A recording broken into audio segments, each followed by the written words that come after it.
for higher juicy news. Mema Bawumia Akwaba had the latest hot Aremeyaw Bremo.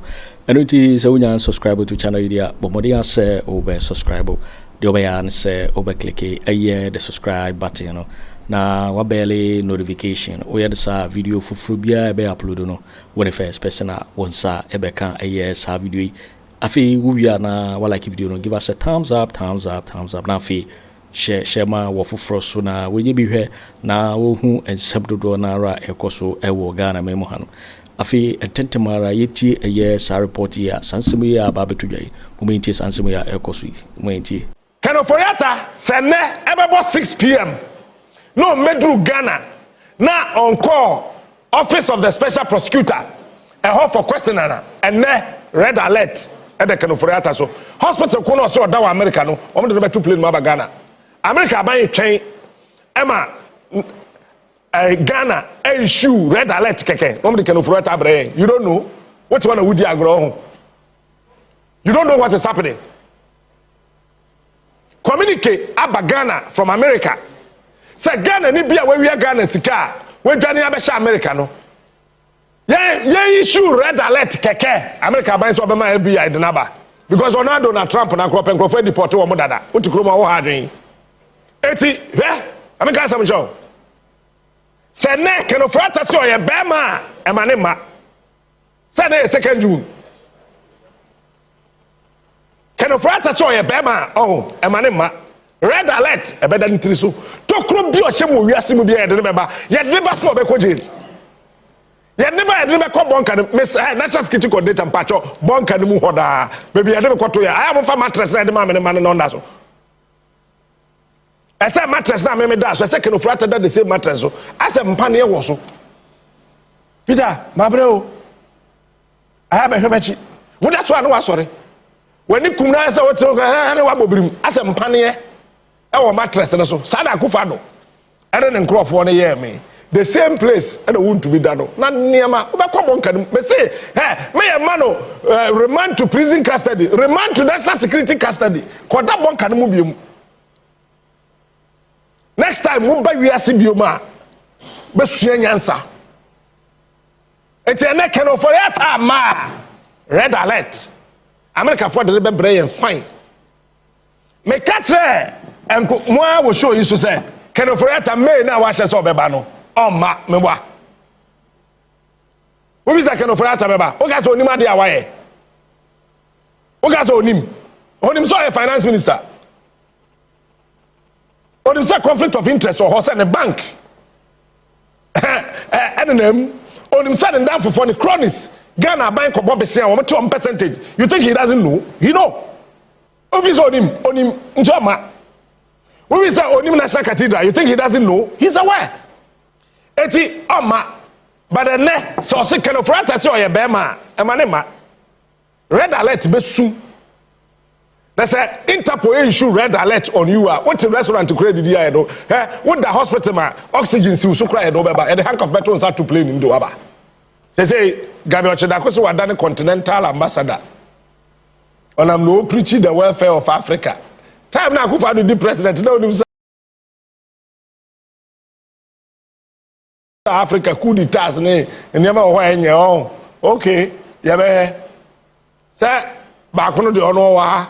Okwa America kwa yare baaye no so waba moa tentra mo nyina one after the other ministers no mo be kwoti se nsuo next time I see a chinkrofo gum ama next time Secretary Smart be the minister I say man adwen ya adwuma Peter the minister Gordon the minister Antaro the minister as so we are building a nation we are not building a political party. I was asking an NDC Papa be said, look at the size of the NDC national headquarters and tell me the size of the hospital in your hometown. Enra. Many Papa having conversation. He called me about me bra pedi adiko kase we free.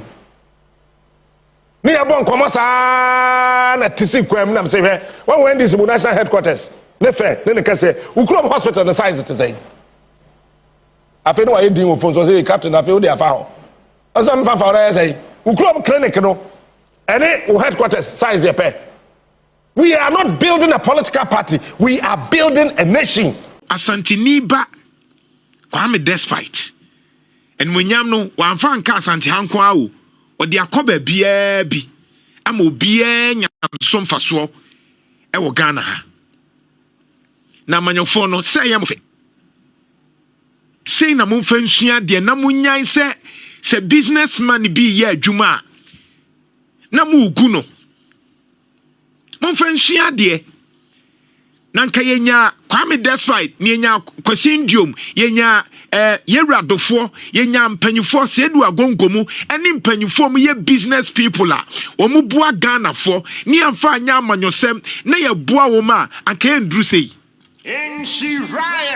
ensi ama amanyosem nti ene a NDC abai obon se NDC business fo ni nyina be komanim na afi MPP business no be kofom because na no MPP for ba ye business for amuye NDC for nyina ehu amane miwa wo nso na wo se hwe wo mu na mutimi ko manim businessmen nyina na no last week give me the video yewura adonko kwaku ten o say 2024 obre ye pa kwaku ten na ye mareho hwe kwaku ten adwuma wa ye aboa ne nkrofo a wa fomu ensemtra adwuma ya ye nyina ye nya ne so mfaso ba ko na mienu o say 2024 me breye as a businessman o say nyoma akoso no kwaku ten ontimi nka na asem amania wahu just because of poor governance. And until we ye president oba ma esikafo menka esikafo adwuma wono mo ye adwuma wura no bie nyoma mu na egu nyoma mu no mu ntimi nya adwuma no mu mfa Ghana fo tabi kwasitwum onim nkrofo a wafo mu bosome kwasitwum bosome onim sika oyi enipa wafo mu a omunti ye nyina ye de bi kofie nanso amanyoni ba no abegu no because aye ne ya amanyoni ba no abe send nipa na dwuma because aye ne ya oko Nigeria ye fra B zone the business zone Nigeria aban be ko aban be ba Dangote adenuga esikafo akese se ye banko se omomfo mu nsanko mo omomfo amanyosam nko hokra Nigeria for enti Nigeria business no omutimi ko. Do you know why? Because abani nya bape or say, hey, mona mo hwam you. It mean fam mensanko kamo Ghana hadie ye be gu adwuma no. Enu nti na mani agye se enne, de nti na mani agye ba ko pan nie. Ene se OSP aka che Ken Ofori-Atta na June, se 2nd June so omra. Ene ye se Ken Ofori-Atta omra kurum ha. And yes, sir, baby, will be no. Yabeka so we Johnny from my animal because your man ample time. It's a Ken Ofori-Atta baby, will be a beba because Papa way a gun for Juma. When to Sebi, Papa way Ken Ofori-Atta a gun for Juma. Well, gun for Juma. Nanuntina me come answer no Ken Ofori-Atta. Well, gun for Juma. Nin sheshaye patapa no the gun for Juma. Esen krofo adwuma obi abi o hanka onya sika kakra bi anka betimi amana kone ne agu no aman krofo we aye basa pa kwasi ndiom na ofa workers over 3,000 papa we nhihye na agu no na sabi mi wan so GN bank na aban di omuka Ken Ofori-Atta fesika ne ma no ntimi ntoa o manfi Sedu agongo onya hwio class media onya sedu agongo nya hwio owani sika enya so oni sika otan ti na Ken Ofori-Atta agene bank heritage bank free sedu agongom papa na bra over 8 years ni na papa no otimi hwe ye nuanom hwantwofo ibi Ken Ofori-Atta nhihye na aguno Unibank yebradofo ni agu bank no UT bank na me say so mu problem mpa Obama foforo 2008 Obama ba foforo na Ford ne Chrysler na adwuma no ya shrinke adwuma ne say Obama ampamu omo odisika hyemu ne Ford asa akonanim enti say abayaba no say banki ebia eka eda honie ye disika ebeshem sempo sankrofo no mu ye san kra na mpo me manage a ye ngu adwuma no but time. Heritage Bank said we are going to go. Ken Ofori-Atta friend no ekeka nsem bia wo so on printi na papay aguno. Ken Ofori-Atta time all the insurance companies ni nyina Ken Ofori-Atta enterprise insurance no agye. Enti yemfa ne senke wo Kwaku Annan na dwuma over 100 ene papay or wiawia. Yes, no. Some when you know call you can say Kwame Despot yofe. Intinka oba ne wo uko Cape Coast kapako syndrome nso nanka ene ye celebrate no. Enso na dwuma asay egu. Adentina mode amanyosem egu businesses. Obi nhye baako na egu. Me wo businessman bia me pese me kana asem. O se nana Miama by MPP. Ken Ofori-Atta Jumedia Odi Entino. Me lusu $12 million. And ya $1,000 no. $12 million. Ose miama by Ken Ofori-Atta. Adia Odi di mene. Sa HM program ne sa. Ye kate for investment no. Enti ejuma bebre egu for the first time. She kama papay or dio areho ene wuye. Businessmen e wuye because omunye si kampo enom de aye nioma.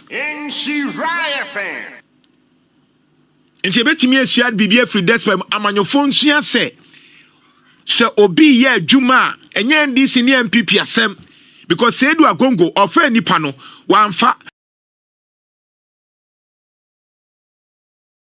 me offer me adwuma no wamfa me adwuma se wo ye ndisi nya na MPP ni yewra kwasitwum multimedia wamfa me tese me ye ndisi nya na MPP ni yewra Kwabena Agyapong omom ye adwuma wo bank no wamfa se wo MPP na NDC na ye Ghana fo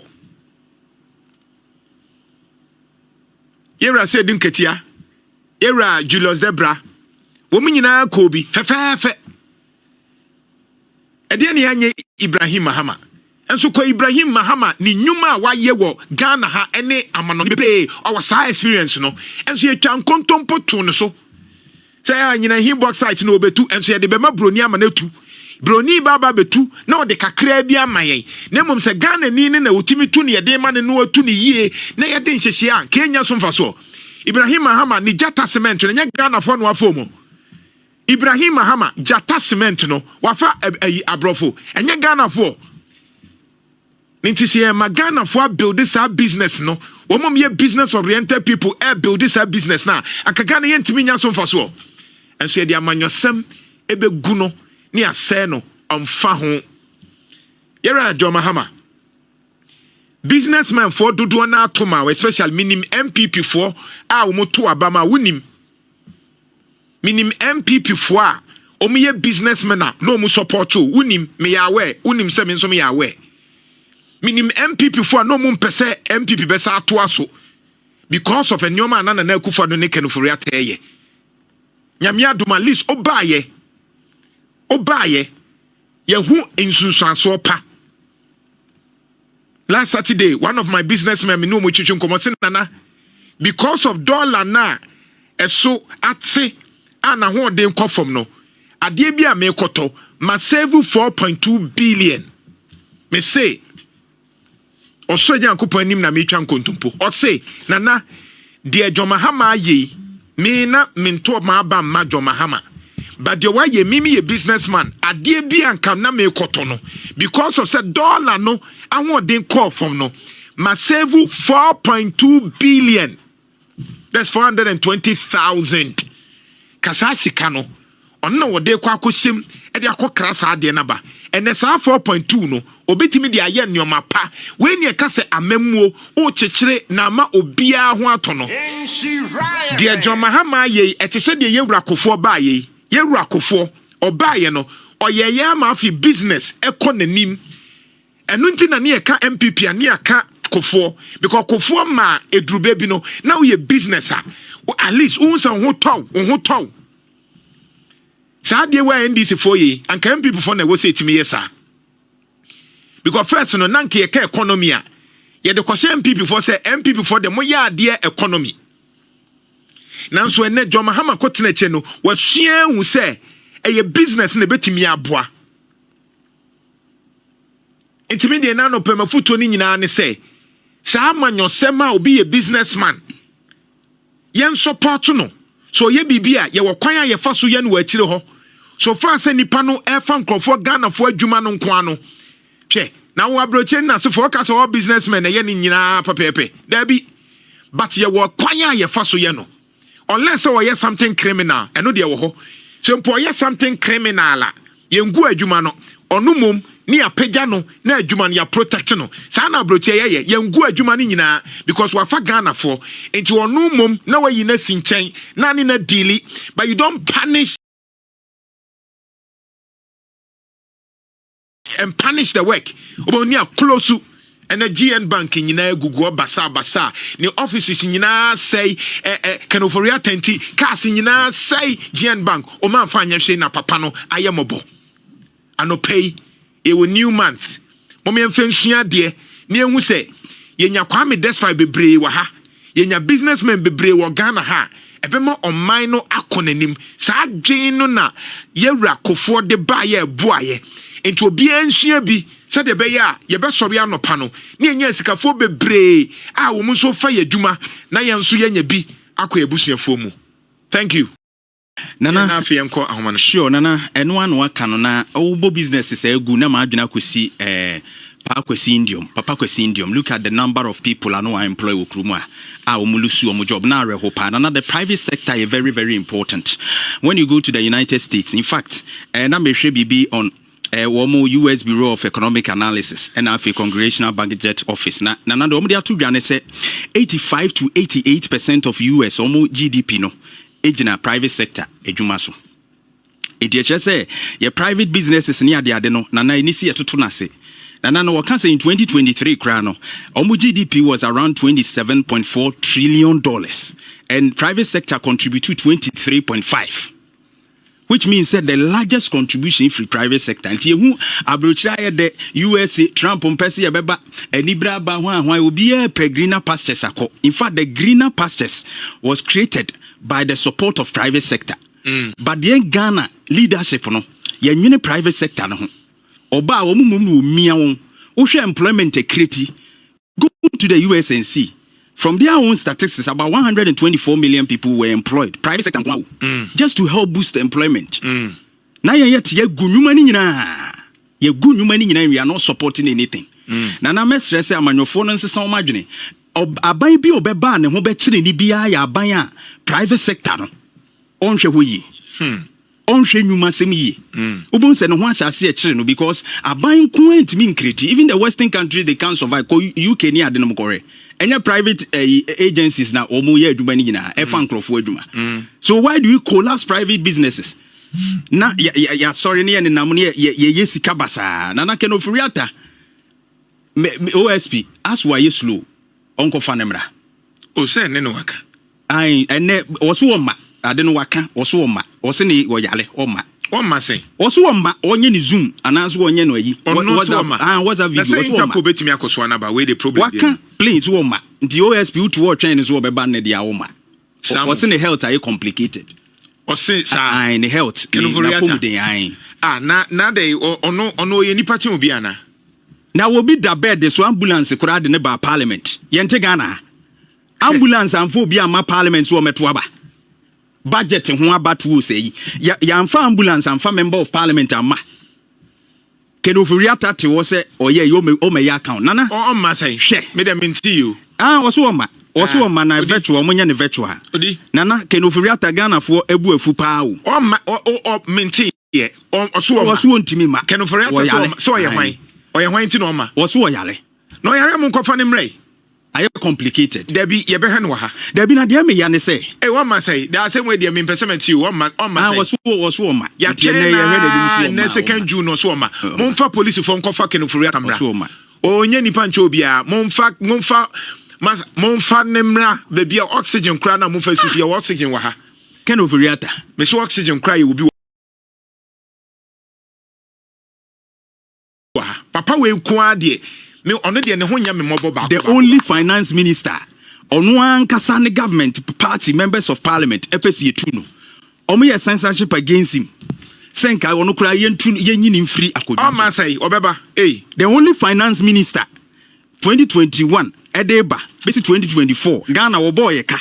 Yeka kodu 90% of GDP. Wosi mu ma me yi ano. Enye ni nyina na me. E fa yade no sese ena masa mo mfa no hospital wa ha.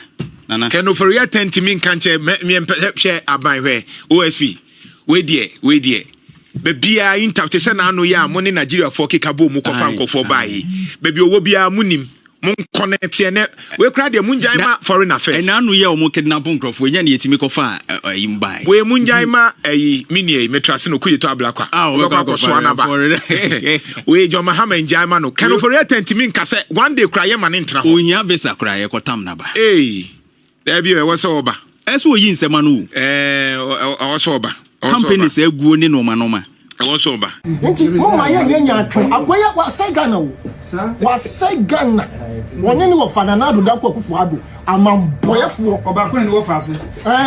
Omo sai Ghana. Okay. Aso me ka Mageri wo toto papa so you say me ya sanita. Sanka me sorry enene nansa. And I'm a say Ken Ofori-Atta has been assassinated. Anka, the Wisconsin Metro Nentry Agyapong for Aden has been assassinated. Yes. So be a kuna. I would have rejoiced. Why? I would have rejoiced. Oh yeah. Obi wuna maninje. Oh how? Ken Ofori-Atta bonia would the economy na demand for fa hu. Domestic haircut nipa hene close to 1,000. One ambassador. The former boss of Kama Group of Companies. At the time, Okasano, no, say about 800 of them were bound in wheelchairs. Before my boy was in Kofa go more banks. I know so do na for more will be more up to date. I'm a victim. Yes. You are a victim. Yes. First African Savings and Loans. Economy I will be supervising over one over. I'm one say Ghana's economy will fall for no good.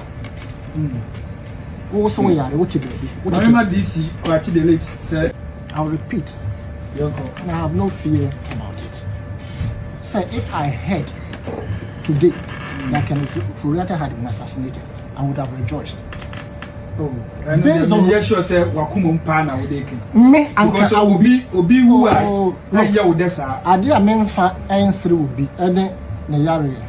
And that's a member say yare embo obi. And ewu nso ebi kura pa studio ha me not live here. Yankopon person ojemen ko beje obi abewu. Oh yeah. But I'm saying said the wickedness of Ken Ofori-Atta and another darko Akufo Addo, greed and selfishness is what has gotten Ghana to where we are. Okay. We are talking about raid when you feel. What I mean? Yeah, led by Jackpot. You see, the Jackpot issue will come there. You see, if JB Danko do, Nkrofo ready in fee keke, and Omon Kuna can buy now what yes. Yeah. The business, the beer, the cost.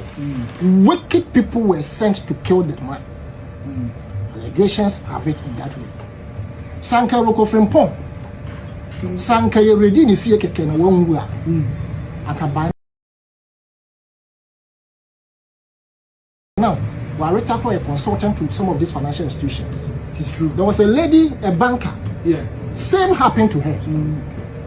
Your friend is saying more in Centroni Ameswali, up to date and Nkrofo mo or minor bossy said J abai na fasha wo ha fa me for back on count gapoha yo uma bin so. You understand?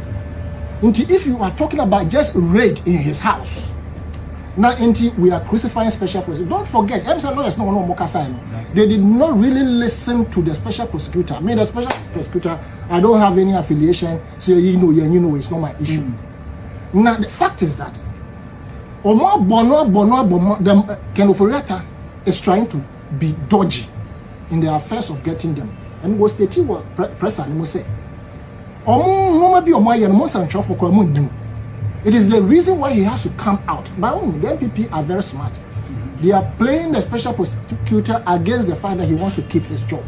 Now who Ken Ofori-Atta Akufo wu afa won sase as a result of say who want to tuo Bankofo wu na won ko anka be ready ufie na ye kunwa anka me anyeme de mo abusuani mo na nipa baako regular collect and test it abra de mo ababa mu na mu nipa baako na yire akono aduane costing $18 million. Sankofo mpesa asena se mudi nkyere. Huh? The next person whose house should be raided is Mahamadu Akufo Addo himself. Hey. Yes. Former president. Of course. How? He's not above the law. Yes, but these people are a group of wicked immigrants. In the house, no, anything they want to find. Anything they want to find. And of course, I know them. If you read their history, they know how to cover their back. Seriously, you will never get a trace. But of course, right?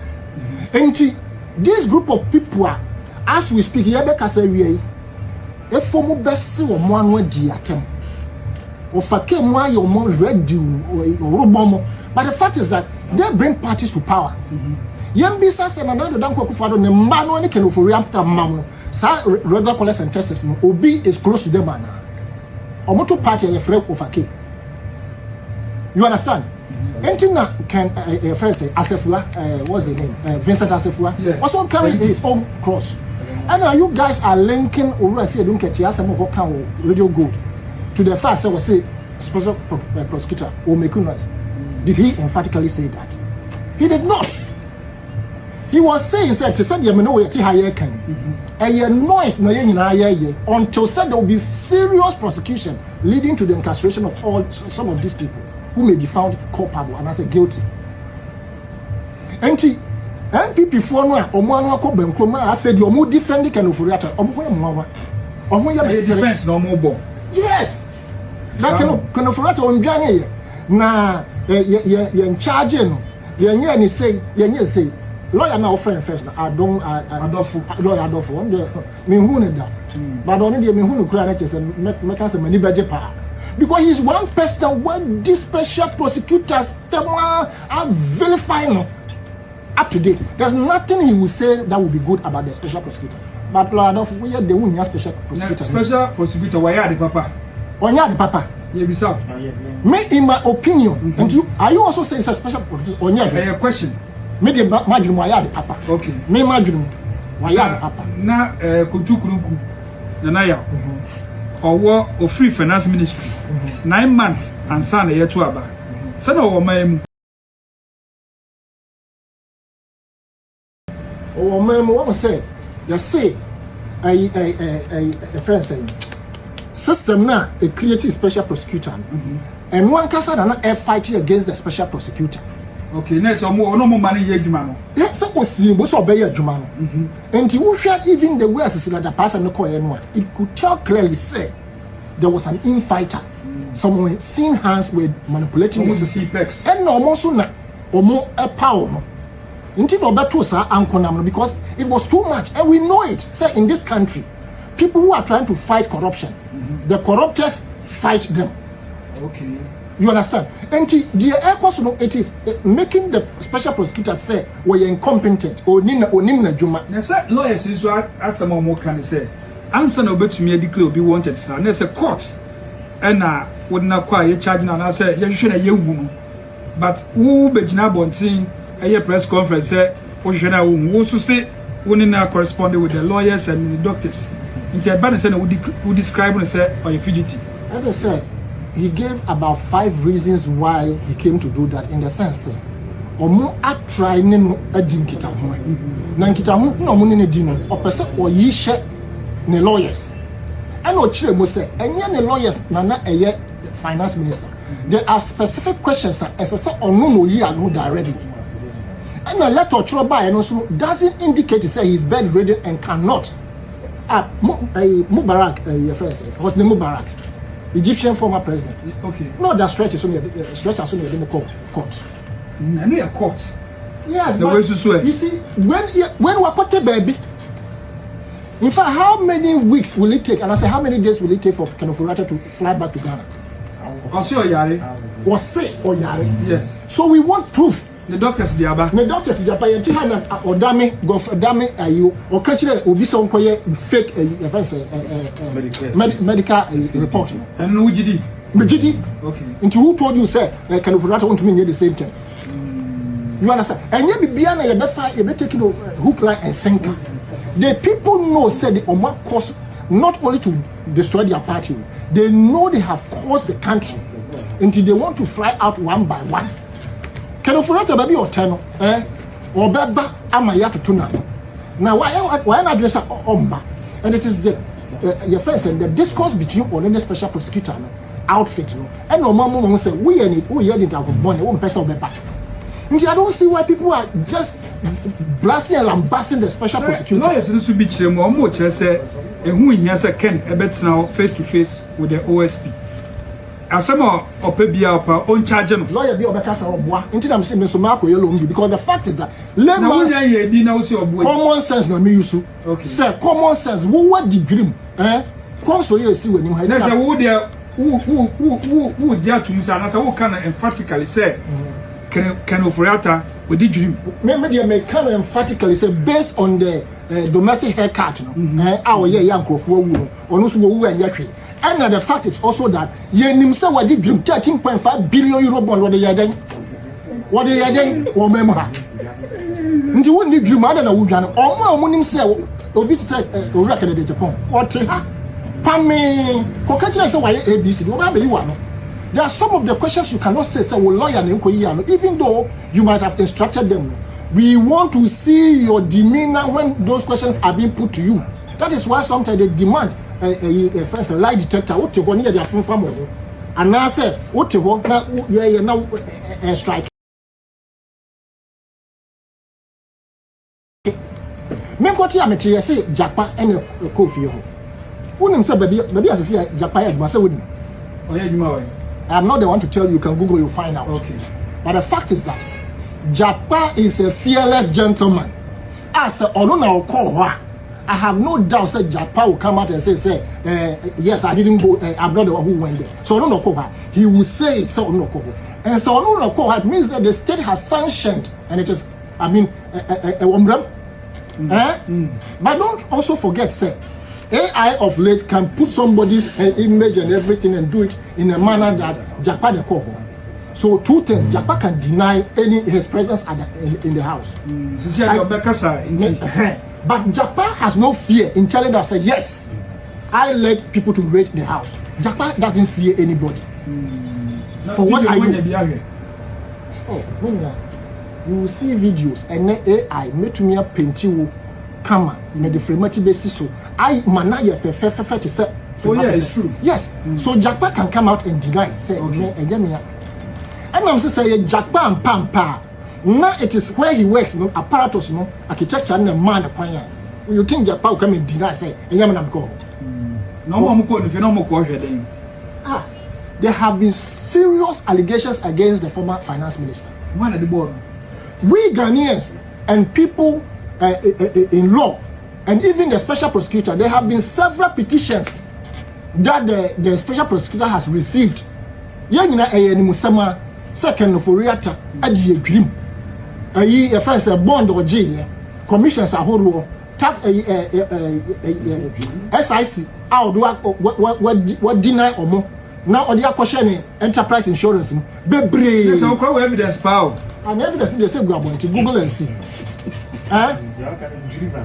Dream it's part of it. I say obi ekoje bond and I say financial facility be ono na odigan nani aban nani no moje bonds no nya the commissioner a dream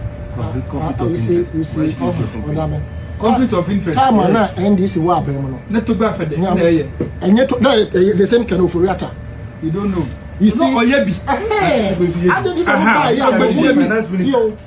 finance minister we have say but to go afede no nya government appointee at the time no finance minister before so do for after he had left Bank of Ghana.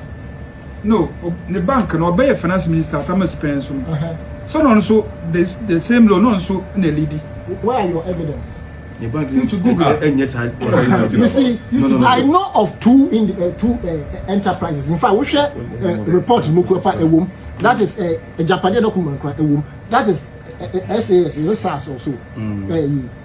That is Toba. And Ken Ofori-Atta the bank, the data bank. I know that yesterday we might name right.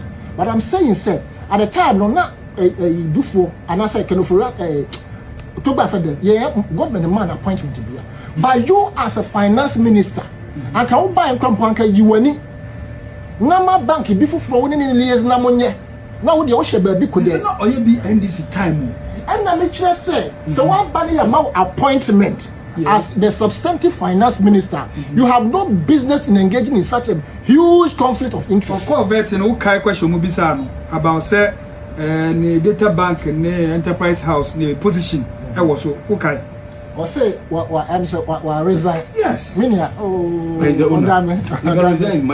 talking about the final beneficiary. Yes. You understand? Mama Akwaya was say Ghana. Was say Ghana. One any of Fananado Darko Akufo Addo. I'm boy for Obakwe no fast. On one say Ghana. Okay. As we make up Jerry or to papa so yo wait for winning and someone about better yepono so make I say so unya subscribe to channel idea but more than say over subscribe na fi wa like video and give us a thumbs up na fi share ma wo foforo so na we be here na wo hu ensem dodo na ra ekoso e wo Ghana memu oso betimi achire wadwen afa eye ensem we nyina ho e wo comment box mu mo beti minka bi in my next video. Thanks for watching. Like and share the video. You can also drop your comment. Please don't forget to subscribe. Click on the bell to turn on the notification.